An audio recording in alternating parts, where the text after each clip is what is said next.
what's up? I'm Joel Madden, and this is Artist Friendly. On this episode, I'll be talking to producer, singer-songwriter, and frontman of the multi-platinum band Simple Plan, Pierre Bouvier. Let's go. Smoking on gas, I'm smoking on pivot, that's my kind. I don't want no bad times, I don't want to have bad. Well, I was talking to your team about the whole podcast and how well it's doing, and I see all the clips on your Instagram and stuff, and saw you had The Rock again. Yeah, he was awesome. That was amazing. I love dude. him. Yeah, it looks great. Sounds great. Thank you. Good job. Thanks for coming. Would expect nothing less. I'm glad you're here. Yeah, I man. actually wanted you last year, but you guys were like touring, and Simple Plan feels like it's busier than it's ever It been. really is. Yeah, it's kind of bizarre, but yeah, I was watching the clips on your Instagram, and I was like, when's he gonna call me? When can I get on this podcast? It looks so good. You have an open door. Awesome. Well, I know that. Thank you so much. Yeah, I It's just saw so Zach funny. outside there. Yeah. Yeah. Everybody's here. Yeah. This place is amazing. You've had it for what, like 10 years now? 10 years, yeah. It's amazing, man. We feel lucky. It's good vibes, good people. I was just in the studio on the way back here. I stopped in because Jordan Fish works out of Studio C here, and he's in there with Poppy. Nice. And I'm a fan of both of Yeah, them. of course. And they're Yeah, also yeah. amazing people. Of course. So like there's always like some artists that you love here. Yeah. And you generally like everybody's just cool as shit. Yeah. It's a great space. You guys have built something really cool, and I think it's got to be inspiring to come out here and see all this stuff and Thanks, man. people happening, all that kind of stuff. Thank you. I respect that entrepreneurship that you guys have, you know. I feel like that's something that I've never really kind of tapped into it myself, but I look at you guys doing that and I'm like, dang, you know what? Good for those guys. That's amazing. Would you say you've never tapped into it ever? I feel like Not outside of my band. Right. You know, like I've focused everything on I am Simple Plan, I am in the band, and like whenever time off came between being busy doing that, that's all I got. You know what I mean? I'd be like, I need to step away. recharge. Yeah. Where you guys I think would come back and like do more stuff and plan, you know, just do some cool stuff. And I'm proud of you guys. Thank you. But I feel like the life of an artist, especially a successful band like Simple Plan, is an entrepreneurial endeavor the whole way through. Totally. And a successful one. So it's not like you guys tried and failed. Certainly there's people that have had to pivot out of trying to be in a band into some other facet of music. Right. Yeah, everyone you know from the labels, the managers, they all like half of them were in bands or were songwriters. So I feel like there's something about the creative entrepreneurial thing that it is to be in a band that does take all of you. You guys have been working for, I mean, I was thinking like, okay, where do I start with Pierre today? So we've known each other for so long. Yeah. First time Montreal when you guys were opening for MXPX. Yep. On the bus. We were driving in my dad's old Mercedes. You guys taking took you us guys out. Yeah. It was fucking awesome. It must have been what, 2001? 2001. Yeah. Yeah. It's crazy. That's 23 years ago. Yeah. Yeah. That's crazy. Yeah. What were we, 21? I don't know. Are we we're the same 22? age, right? I'm born in 79. Are you born in 79, There you go. 22. We were 22. Yeah. Yeah. Depending on the month. Yeah, exactly. Yeah, it's crazy how young that is. Yeah, I've been thinking about that a lot, about just life in general, especially Not when the you MXPX record, Life in General. Yeah, exactly. But life, Funny, actually there you life go. in You know general. what? There's a little segue right there. But yeah, like how it seems so long ago, and now how time is going by so fast. You know what I mean? Yeah. And like it's crazy. Now we have kids, and you know, my youngest is going to be 10 in a few weeks. Crazy. Yeah, and like it's How old's mind-boggling. your oldest? She's going to be 13, so they're 2 years apart. Yeah. Get ready. Not even. They're a year and a half. Yeah, year and a half apart. My oldest is 16. What? My youngest is 14. That's crazy, man. He's going to high school in September, so they're both going to be in high school. Yeah. Yeah, it's crazy. It just flies by. You don't necessarily feel older here, but like you look at your kids and you're like, oh, goddamn, I'm old. I got fucking teenagers. Yeah. I'm old as shit. Yeah. Yeah. That's how you feel when you look at your life. But I still feel young in my head. I just still act young, I think. Totally. And I think what's funny is that, you know, when I look back at when we were little kids, or when we were, you know, teenagers, 15, 16, someone who was 30 was really old to me. Yeah. And I wonder if, you know, I know times have changed, and like parents that would pick up their kids back, you know, and they were maybe in their mid 40s, I don't think they look like I look like. And maybe that's just me. They don't. I don't think so They either. looked older when we were kids. Yeah, I mean, look at movies we used to watch. The parents in movies that just look like so much older. Even the like teenagers in the movies looked older. Exactly. They're like, you're fucking 17. You look like you're 28. Yeah. So I think Little it's man child. I agree. I don't feel like I'm that old, but to my kids, I wonder if I'm that. I wonder to, if my kids come over with their friends, Yes, if you are. if Mr. Bouvier is, a great last hair name, and gray Bouvier. beard, and it's a good last name. Yeah, strong French name. Yeah, no, you do. I asked the same thing because I think I'm cool. I've talked about it a million times. Like, I think I'm cool, and then I'll go around my kids and they're like, Dad, just don't come in. Just stay. Stay in the car. And I'm like, what are you talking about? Your friend loves me. Yeah. I'm the cool dad. And they're I'm like, cool. not actually, you're not the cool dad. Not to my friends. Yeah. No, it's crazy. In this generation, I would say we're probably on the younger side of parents, though. At least in so I think that if we're being really real, we had success building our own businesses of the bands. And it's a creative space, so there's a lot more freedom in that to the lifestyle is a part of the brand. So you're living not the average lifestyle, right? No matter how you slice it. And you're living in more affluent circles. Mostly other creators, likely successful in their own different creative endeavors and entrepreneurs and people. So self-made people. So it's a crowd that kind of, I think, finds itself. Even though we're all different, likely our kids are going to good, you're certainly picking your kid's school. Yep. You're not when I was a kid, they just put you on a bus and you ended up at a school. And That's you were the school that was around the corner. That's the one you're going to. Yeah. I've never been here before. And now you're picking schools. Which school should our kid be in? That one learns different or that one. And you're so you have these rich choices to make if we're just being honest. Yep. Right. Totally. Where I'm from. And we made this for ourselves. So it's a choice. So I'm happy to say this, but it's not the average lifestyle. No.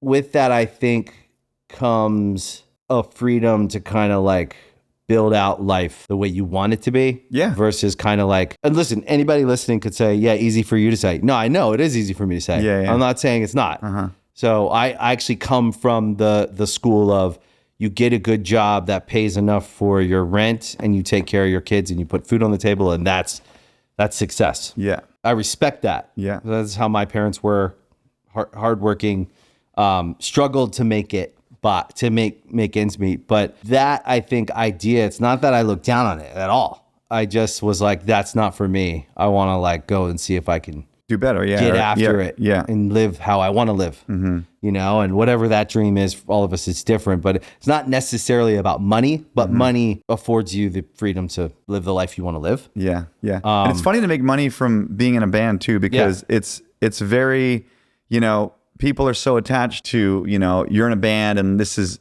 what you create, what you make is very attached to who you are.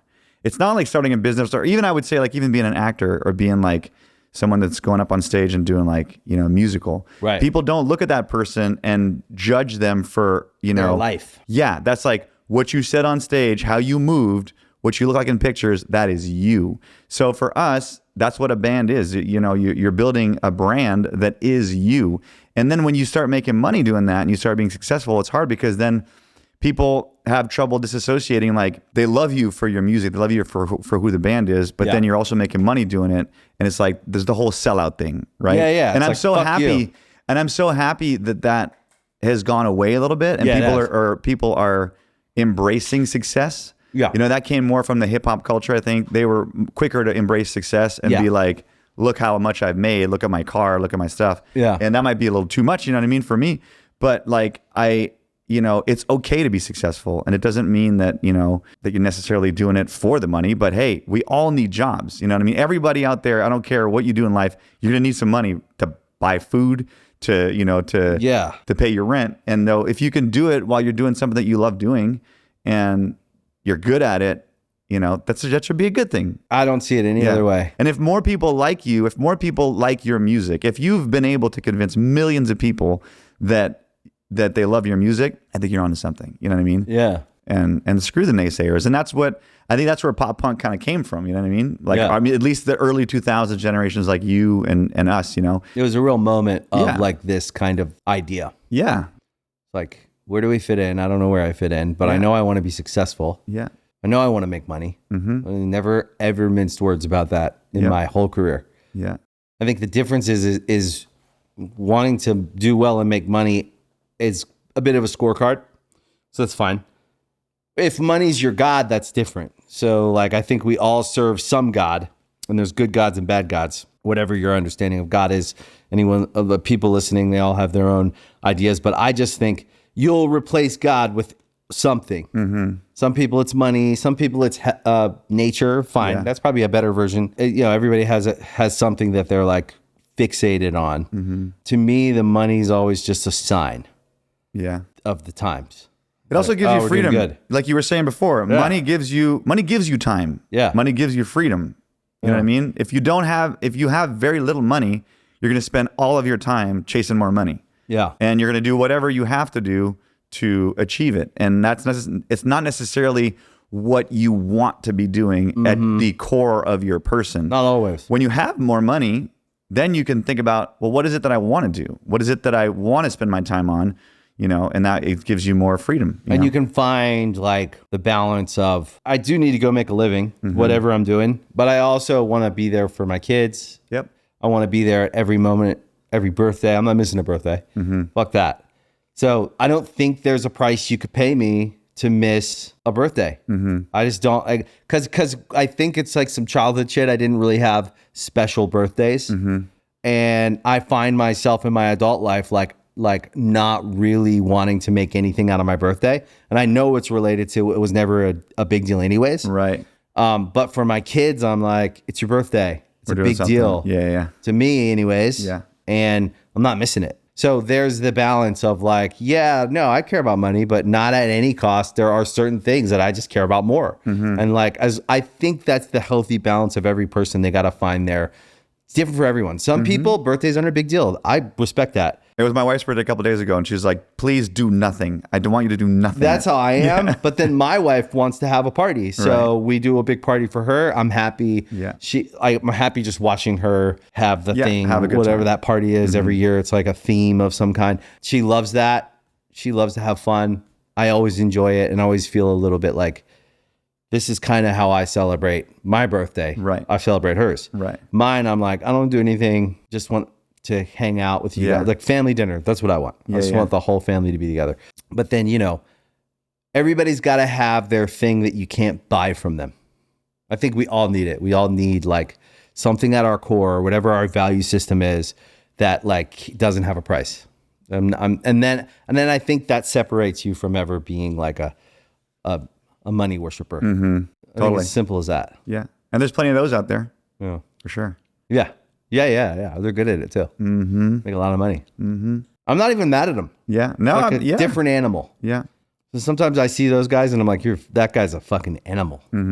And it's a certain kind of animal. And I just like respect it for what it is. That's the cool thing about life, I think, is just like all the different types of animals we are. Yeah. Totally. Yeah. And there's only a few different types where, there's not like, a million different types of people. No, yeah. But you'll encounter them all. And then later in life, you kind of start categorizing them a little quicker. Yeah. You get to know the You're type. like, I've seen a kind of person like you. Yeah. I know that type. Yeah. Yeah. Which could be a good thing. Yeah. And you'll come in contact with them in passing. I don't need them to be different.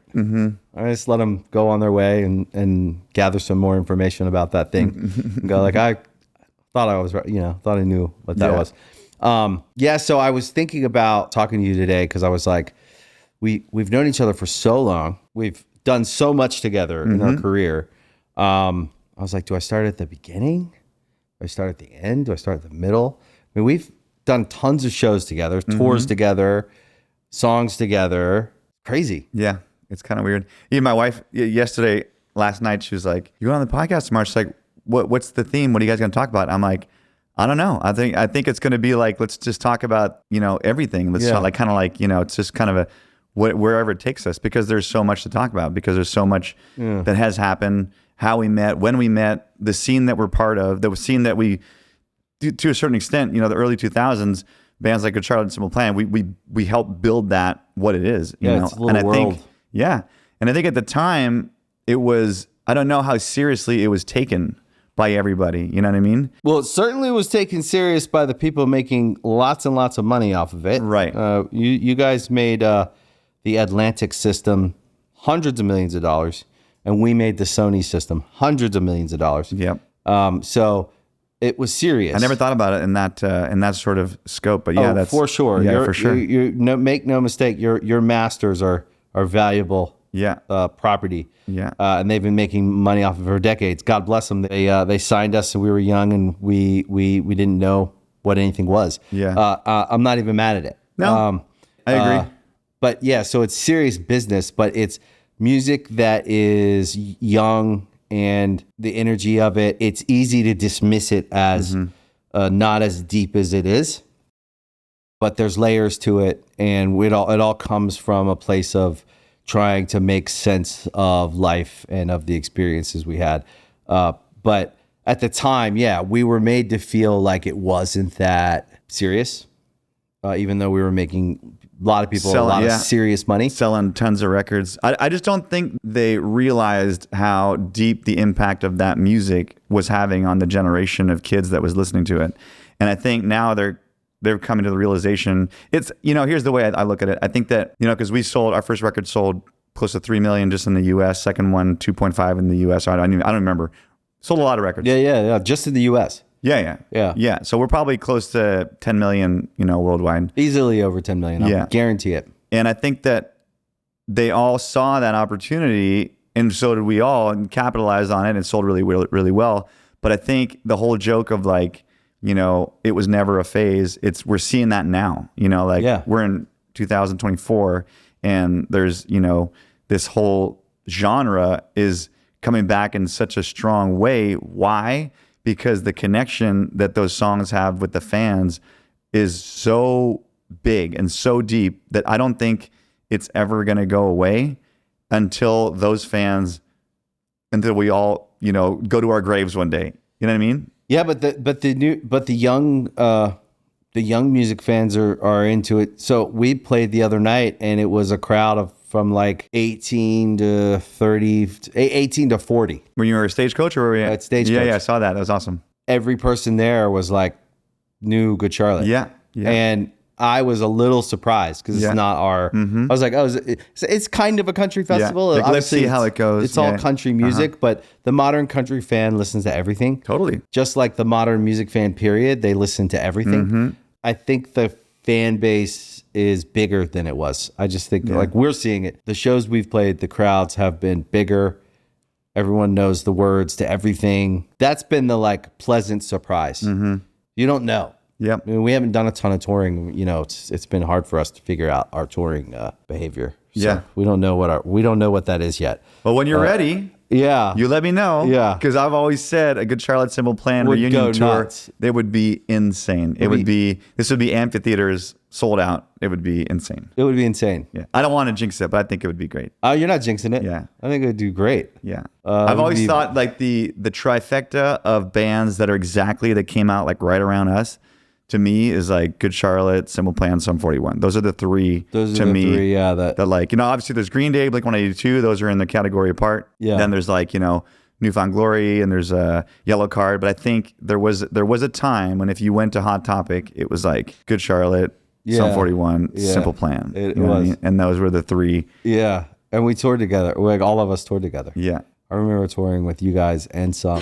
and it was always good. Yeah, we just did Sum 41 in Europe with them, and we did Offspring, Sum 41, Simple Plan in America. It was insane. It was bigger than anyone had anticipated. So the Offspring locked us in as two support acts, so Sum 41, Simple Plan, and we flip-flopped every night. And they didn't know how well the tour was going to go, and it basically almost sold out every amphitheater across America. Sick. Last summer. Yeah. Yeah, I suspected that's how it would go. I think that everyone had high hopes, but nobody expected it to be that big. Right. It was according to, CAA and Live Nation, it was the tour that everyone was oh my God, wow. Yeah, it was a good ticket. Yeah, it was great. How many shows did you guys do? How many shows exactly? I don't know. We did a month and a half or so, or 5 weeks. 5 weeks maybe. Good. Yeah, it was good. 30 shows? Yeah, 5 shows a week or something like that. Wow. Yeah. How's that with family life? It's hard But I think that, talking about success and all that stuff, I feel like I have an obligation, of course, to my family. And I feel like the music, as you just said before, like I think that bands like us, we're doing so much better than I thought we'd be doing. I know we've done well. I know we sold millions of records. I know that we've had, big spots on MTV and Z100 radio and Kiss FM and whatever. Yeah. But I didn't expect that to be, headlining a festival down in Brazil for 50,000 people. Yeah. A couple of months ago, and then playing in Australia in Melbourne, selling out 10,000 tickets and doing the tours we did in America, Europe. I didn't expect that. So I feel like at 45. Yeah.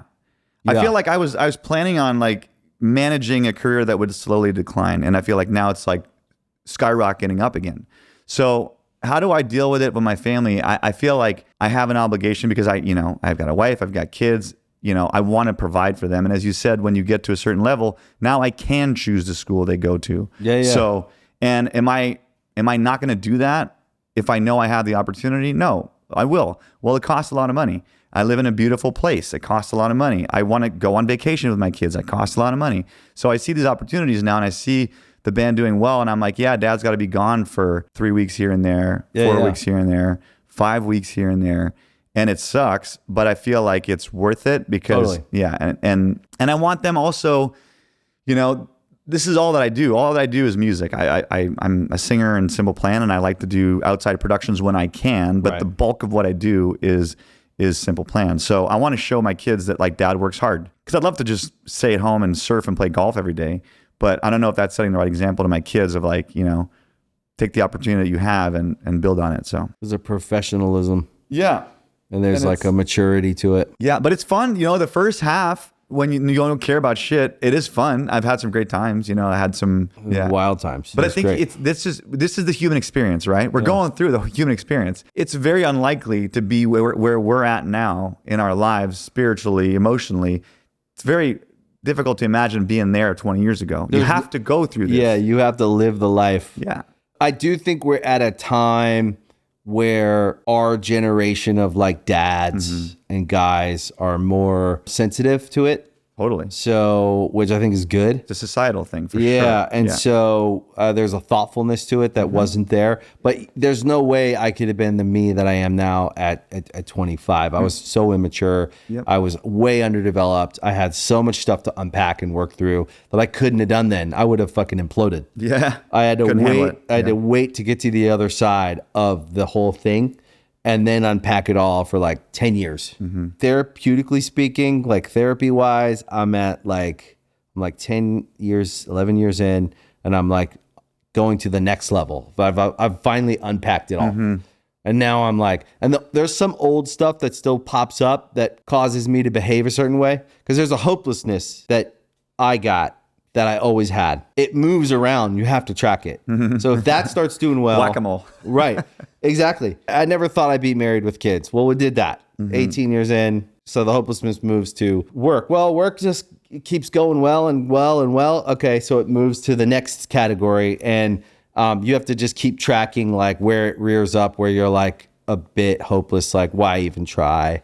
Maybe it's around fitness. Maybe it's around whatever. So that's where I'm at now, where I'm like, I can actually track it and keep an eye on it and remind myself not to be that way. That's good. But it took me 10 years to get there, because I used to kind of be hopeless about most things. It's weird to say. So I feel like I'm a pretty positive person, but a lot of that was me overcompensating for what was going on inside. Not to say it wasn't genuine, because I was really trying my best, but I think coming to terms with the shit that I personally went through was like the big mission. And that was what I was able to do by staying home for 10 years, building a family, and like dedicating myself to the other work. Yeah. Which I'm lucky I got to do. Yeah.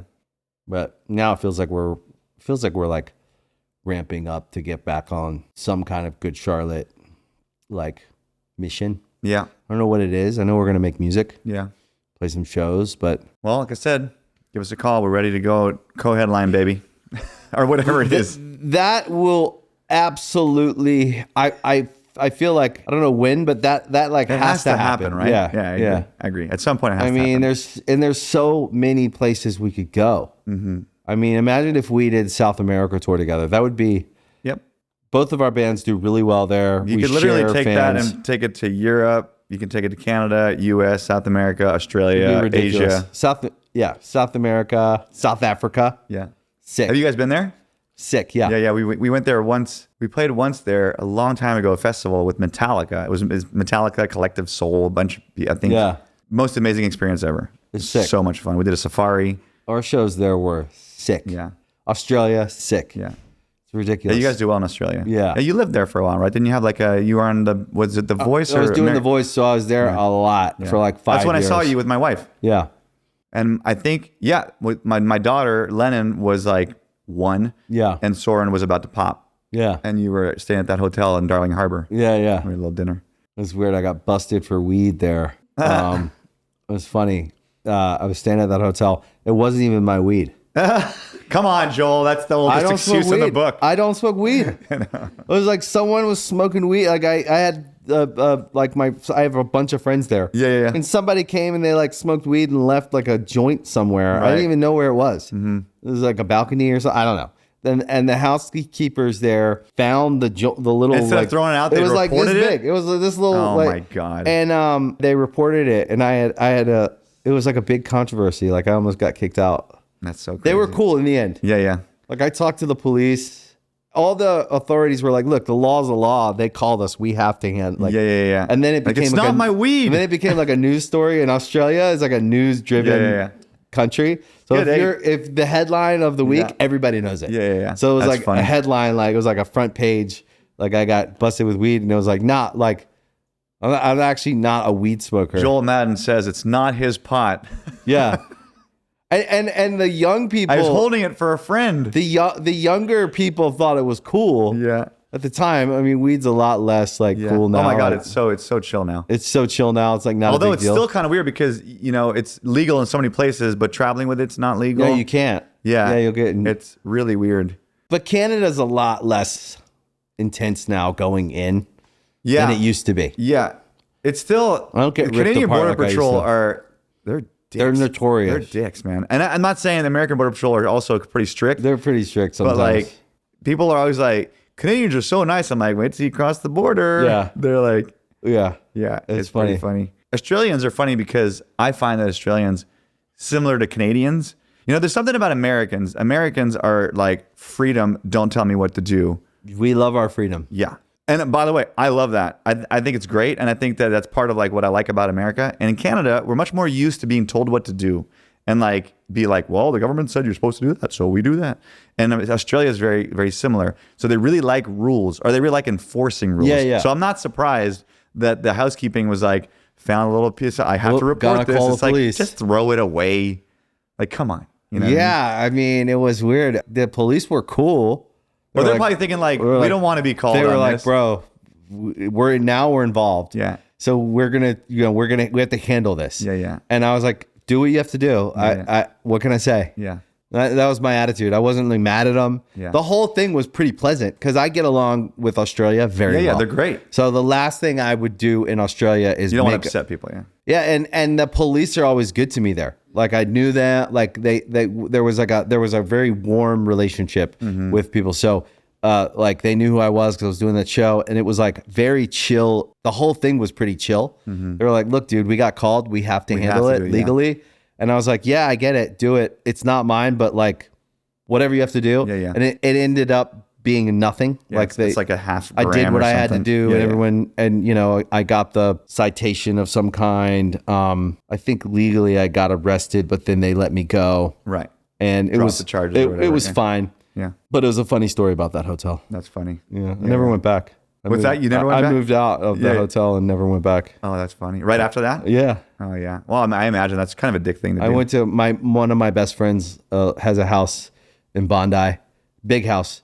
And now I stay in his guest house. Even to this day, when I go to Australia, I stay at his house. And it's great. I love Australia. It is, to me, like, it's funny because I think if it was closer, I would consider living there. It's just really far. It's far. It's far from what? It depends what is far for you. But like, if you like want to keep in touch with friends and family, like it is literally. It's far. It can't be. It's an ideal place to to live. It's an ideal place to raise kids. The culture's really good. Climate's great. The climate's amazing. The food's amazing. The people are the nicest in the world. Most weirdly, like half my friends are Australian. It's weird. I have like a very Aussie side to my life that like I just feel connected to. I see Australians everywhere in the world. Everywhere you go, there's Australians traveling. LA has tons of Australians because it's a very like, it's like the first stop. You fly from Australia to get off. No, I love it. We were just there. We just got back, and the shows are amazing. Great coffee, man. Their coffee culture. I love coffee.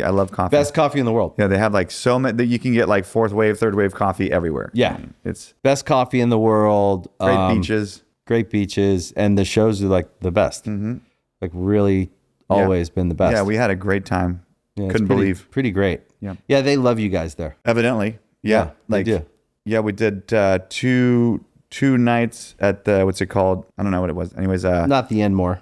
No, but it's 5,000 people. 2 nights sold out in Sydney. Horton, right? Yeah, there you go. Yeah, Horton Pavilion. Yeah.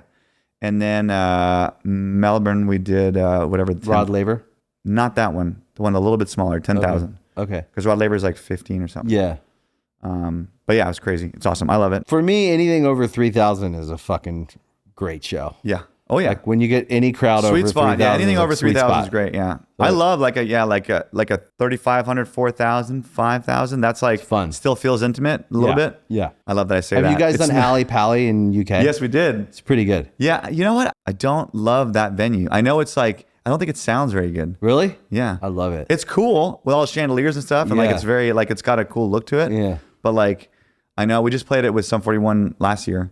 And I know Pierce Vale just sold it out, I think. Yeah, sure. Yeah. I'm sure they did. Pretty epic. Alley Pally. Alley Pally. It's Alexandra good. Palace. What's the other place? I think we played it for the first time last year. And I guess my point is that I was a little bit maybe disappointed. I was like, like it's not as good as you thought. Yeah. As far as like your experience. Yeah.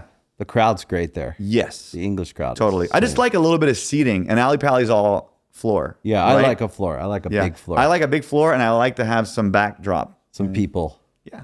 Waving to you. Because that way, when they put their cell phones up, it looks really nice. Yeah. And then you did Brazil. Yeah. Brazil was like a couple months ago. That was insane, man. Yeah. Like it was funny. We got there. We headlined a show in Sao Paulo, which was like 8,000 people, I think. And then we did a festival the next day in Sao Paulo. 50,000 people. Oh, wow. And it was with The Day to Remember, The Used, Boys Like Girls. I'm forgetting some, but All Time Low. Right. A bunch of people. It was great. It's like When We Were Young Junior Fest. Yeah. Yeah. And it was like 2 stages side by side. And like, it great. ended with like confetti, fireworks when we finished. Perfect. It was like we're playing the last chorus, freaking fireworks going off. Sick. We have drone shots that are just mind blowing. But it was funny because I got there and I was a little nervous because it was our first time back. We did a European tour and then we had like a 2-week break or 10-day break. And it was like a first 2 shows coming back at it. And I was like, this is going to be really big. And I'm like, we're playing for like an hour and a half or so, or an hour and 10. And I was a little nervous and I didn't know what it was going to look like. You know what I mean? So I purposely didn't go out because everyone would come back off the stage, which is All Time Low or The Used or whatever. And they're like, man, have you seen the crowd? And I'm like, no, I haven't. And I'm like, I don't want to see it. I'm like, I'm already a little bit nervous and I just want to like keep it in, you know? So I warmed up backstage and stayed there. And I walked out on stage. And when I saw the crowd of 50,000 people in front of me, I was like, what is happening? And that was one of those moments where... Dude, I felt that way when we were young. Yeah, when we were young, it was insane. Dude, it was like 80,000, 90,000 in front of us. Like That was so much fun last year. It was fun. Yeah. It was really fun. You guys had a sweet spot of a set. Were you playing at 5 o'clock? Yeah, it was us and then Offspring. Yeah. And then Blink and then Green Day. Yeah. So it was a sweet spot. Yeah, you got the sweet spot. Like that was really good spot. Yeah. That and the Offspring was like when it gets dark. We played the it was other just stage. sunset. Yeah, we played the other stage. I think right after you guys. Yeah. Yeah, right after you guys. When you guys are finished, and it was like so great. It cools down a little bit. Light show now means something. You know what I mean? Yeah. Yeah, we brought the lights, pyro. We brought everything. It's awesome. Yeah. Yeah, it was cool to see you guys there. Are you guys doing it this year? No. But we would do it again. Yeah. It was fucking fun. Yeah. And then we just did a one-off little, like a one song in the middle of Wiz Khalifa's set. Yeah, Stagecoach. I saw that footage. Yeah. It was so fun. Cool. Yeah. I love Stagecoach. My wife, it always falls on my wife's birthday. And she's a big country girl, California girl. Yeah. And we were in the car coming back from working on a little project, a little building project, and came back, and they were playing it live on Sirius. So we were listening to Miranda Lambert. She was like, "Oh, I wish I was there." It was cool. Yeah. But that first day on Saturday, it was really windy. So I heard they that. had some friends. Michelle had some friends that were there, and they were like, "Oh my god, it was so blown out." So you guys are working on a documentary right now? Yeah. What's the For Amazon? And Okay. it's like basically, I think it's kind of like a sort of let's look at the career and like we're still here and how well it's going and where it came from and just kind of like a recap. I think It's like a retrospective. Yeah. It's cool. Yeah, sort of like the band started like in '99, basically. Yeah. So a 25-year sort of recap. Yeah. That's 25 years is real, man. Yeah. And Chuck and I, we had a band before Simple Plan. I'm sure maybe you know that. Yep. But yeah, so we've been playing together for 31 years. That's crazy. Yeah. It's getting long. It's a long time. And I love Chuck. It's so funny that we ended up, being in a band together, and we always have been, because we're so different. You know what I mean? And I think that really helps us, because I think if I didn't have someone like him to be like the more manager side of it and the more like drive side of it, I don't know that I would have that, and I would kind of like maybe fizzle away. And I bring the creativity and the front man, the singing, all that stuff, and he writes with me. But he does, he's just like He's the left side of the brain. Yeah, You're the right side. yeah, Yeah. yeah. And some people have it both. Yeah. But we're kind of like, but accepting those differences. Because then when I was younger, I actually kicked him out of the first band we were in, because I was like, I don't like you, you're not like me, and it's not going to work. Right. But then I realized with a little maturity, I was like, oh, hold on, I need that. I can respect the differences and realize that their value, the value of those differences. So how did you go back to him after you kicked him out of the first band? So the first band, we made a few like demo tapes and stuff. We recorded a record in my parents' basement, and then we made a full-blown album on an indie label in '97, and went across Canada, toured with 10 Foot Pole, toured with MXPX. Yep. In '98, I think. And then kicked him out because it was like we were just too young and immature, and I was like, "You're not cool." So what was the conversation when you went back to him? So when I went back, I had heard through the grapevine, because the band continued, and I'd heard that he was like building a new band, and it was like with some guys from my high school, which we all went to high school together. And so I like people were like, "Did you know Chuck's starting a new band?" And I was like, "Oh, cool." And he's like, "Yeah, it's with like Jeff and Sebastian from high school." And I was like, "Oh, cool. And then I made another record with that other band, and it was kind of like fizzling away, because the record was good, but we didn't have that driving force behind it. And the collaboration creatively, was not quite the same. He's good with concepts. So anyways, I ended up going to Sugar Ray show, because I used to go to all the shows back in Montreal, because I used to, you were a show junkie. I knew the promoters, and we'd always just get it for free. Yeah. So I ended up being there, and he was there too. Okay. So we saw each other in a crowd. We hadn't spoken in like a year and a half. And it was kind of like, "Hey man, how's it going? Good to see you." We kind of, hugged it out. And he was like, "We should go have some dinner sometimes, because I'm starting a new band. I'd love for you to hear what we're doing." And I was like, "Yeah, that's cool. So we ended up having dinner like the following week and kind of buried the hatchet, because it was a nasty kind of breakup. But we buried the hatchet, and he's like, "Come see the band." So I went back to his parents' basement where we used to rehearse, and saw Jeff and Sebastian and some other bass player guy. And they had a couple of pieces of songs, and it was more like Reset was super metal. It was like the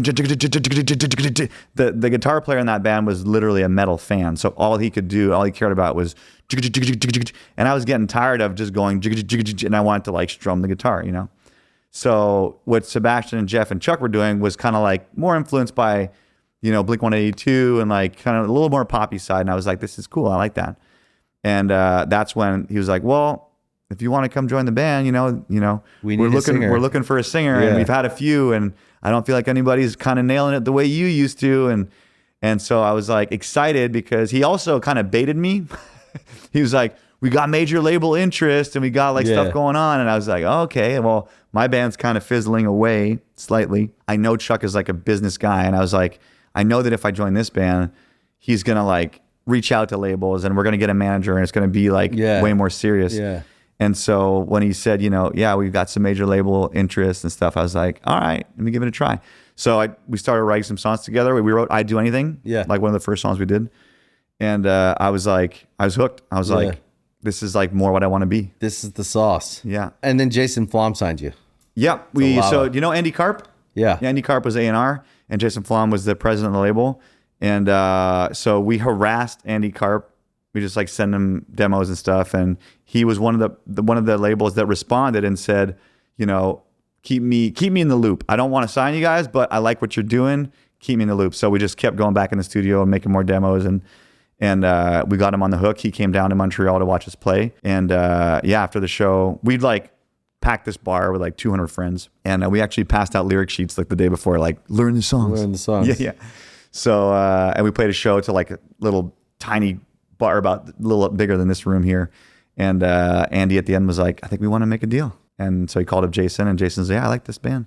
Cool. Yeah. When we were going through our bidding war and stuff, Jason was one of the main contenders. We didn't sign with him, but we've been friends ever since. You know what? I bet you if you signed with them, he wouldn't have signed us, because every label was looking for their Newfound Glory, Good Charlotte, Sum 41. They were looking for their own. Yeah, I don't know. I think you guys would have gotten signed. We would have gotten signed somewhere. Yeah. But it might have changed the course of what that path would have been. Yeah, yeah. I remember that. That was an exciting time. Yeah. We didn't know anything about it. We were just like, how do you get signed? Yeah. And then before you know it, all the labels were coming to a show. So we did the same thing. We were like, all of our friends, everyone, you got to come to this show. We packed out this club. Yeah. 400, 500 people. It made us look like we were the hottest band in the area. I mean, we were building a thing there. So it was already, we were getting to open for like Blink and getting to open like regionally for these bands. So we were getting there, doing stuff. Yeah. But like we put the extra elbow grease in. Take it until you make it, baby. Packed that club out. Yeah. And it was, I remember that night because we tried really hard. We were like getting everyone we knew to come. And in the end, we signed with Epic. But it was exciting. It was, it was a wild time. Yeah, it's cool. And Jason's a cool guy. And like he actually came out to our show. We did a US tour, I want to say like 2 years ago or something like that. Yeah. And we played that Pier place, Pier 27, Pier 23, whatever it's called. Pier 14. Is it 14? I think it's 20 something. 27, whatever, 14, whatever. 28.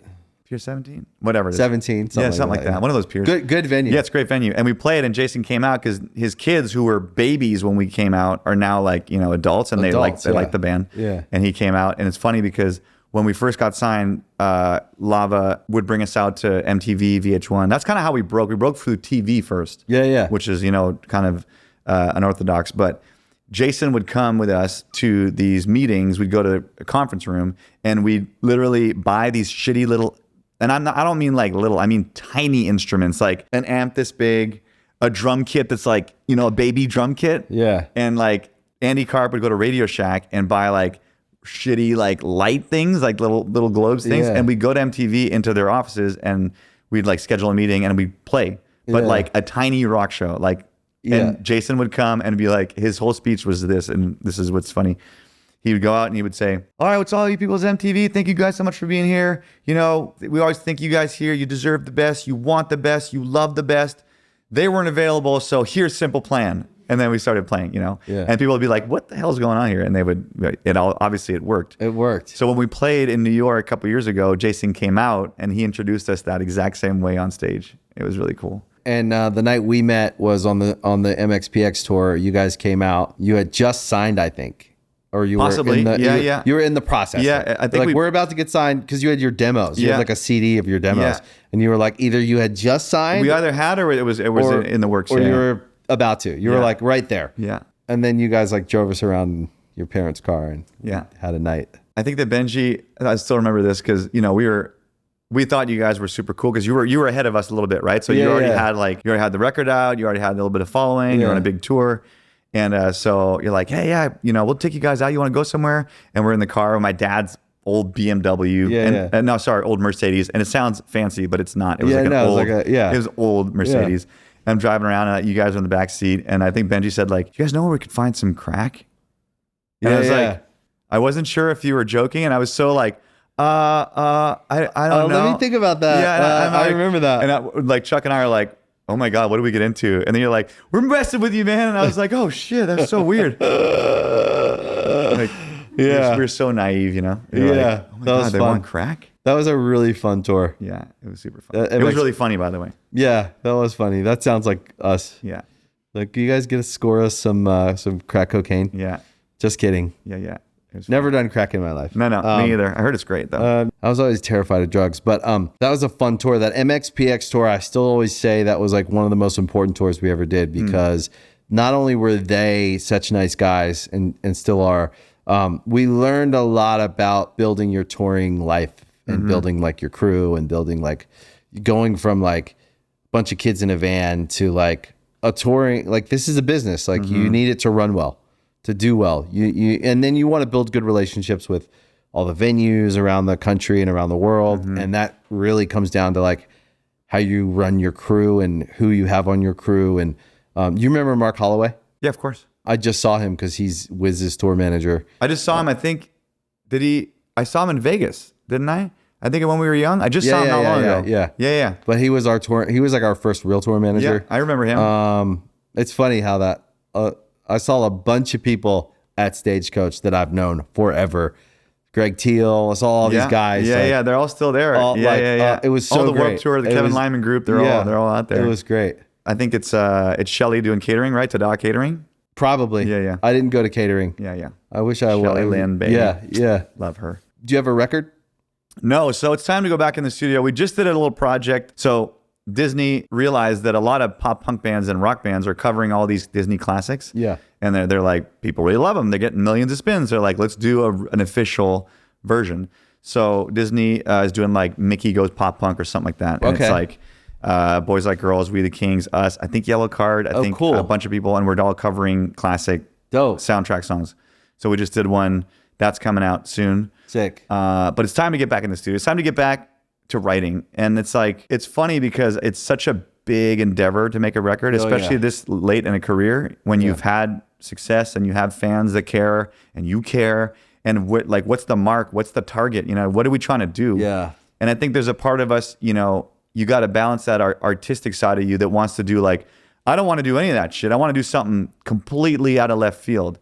But then the smart man in me is like, you build a brand, you know what I mean? And like people, you know, I think it's disappointing even for me if I hear a band that I love come out with a record that sounds completely different. Yeah. That's not what I want. I want you to do what you sound like. Yeah. So that makes it hard to like get back in the studio or get back into writing and be like, okay, now we have to do something that sounds like what we've done in the past, but it's fresh. And it's got to be cool, and it's got to be this. So, anyways, it's a big endeavor. But we're gonna start. I was just thinking about when I left the house. I was like, you know what? It's time for me to start writing some music. Yeah, that's the artistic journey. Yeah, trying to figure out. It's hard. It is hard. And we're talking about the same thing. We're like, what's the record? What's it sound like? And I don't even know. And by the way, some artists they need to go left. Like, it's something else. Yeah, it's so. I don't know what it is for us, but blocking out a month or two and and putting your sights on making a record is a hard thing to do. I think what I would like to do is I would like to try to make a record without overthinking it. And I don't know if I'm capable of that, but I would like to make a record where we get together and like, let's write it in a month. Yeah. And that's it. And like, we're doing like, put it out. We're writing 3 songs a week for 4 weeks. It'll be 12 songs. And then just put it out. And like, if it's, cause we notoriously, like, I think on our 3rd record, we wrote for like a year. Yeah. Like 80 songs. You know what I mean? Well, when you're trying to follow up 2 records that sold millions and millions of especially when the industry is changing, you know, we did the 2 first records and then nobody was playing pop punk anymore. And they're like, okay, well, you know, you guys are, nobody wants to hear Simple Plan anymore. What are you going to do now? You know? Yeah. You get on the other side of that and you appreciate like that is what it means to have a career over decades is those moments too. Yeah, totally. So make no mistake. Right now, look, I think we're entering a decade of guitar music. I think someone said it was up 600% in the last year. Wow. So we're coming into an era of people want to discover bands, listen to rock music. And that's going to be great. It's already great. We're seeing it with a lot of bands we work with. They're just like flying. It's amazing. On the other side of that is obviously it goes up and down and up and down. So when you're in a career long enough, I think you learn that's just what it means. Yeah. Yeah, I'm excited. You know, we'll see what we come up with. But I think that, my daughters are 10 and 12 and they listen to bands with, guitars in it. Yeah. Yeah. And they're into it. So Dude, we'll see. Congrats. Thank you, man. Same to you guys. I'm see you. always so happy to see all you guys are doing. And like I said, like I'm not really an entrepreneur outside of my band. And when I see what you guys have built and like this place here and the Veeps and the management and Madden, all that, I think it's really dope. Thank you, man. Cool. I appreciate that. That means a lot. It's been a long time we've known each other. Yeah. And I'm always happy. I see your life from the outside, and it feels like a guy who's figured out what life's about. And that's nice to see. Yeah. Well, thank you. There's a lot of people don't get on the other side of entertainment success and land in a place where they can be healthy, live a long time, and enjoy life. The old kind of all the best things in life are free is true. Like the things we enjoy the most are the things that we build with our partners, with our kids. And I never take it for granted when I sit around at the dinner table with my family and feel those moments of just peace and happiness. And all of that was provided to me from this career, from these fans, from this music, from this scene. Yeah. So I never take it for granted. I know how hard it was. I know how hard we worked. But at the end of the day, to be able to land there and actually feel it is a huge success.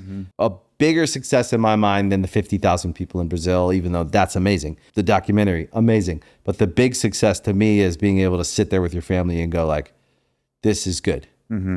Like all the other stuff, icing, I'm going to keep getting after it. But this is, I protect this. Yeah, it's the core. So I'm happy you're there. Thank you, man. It's awesome, bro. We keep working on it all the time, you know? Every day. Yeah. Thanks, dude. Thank you.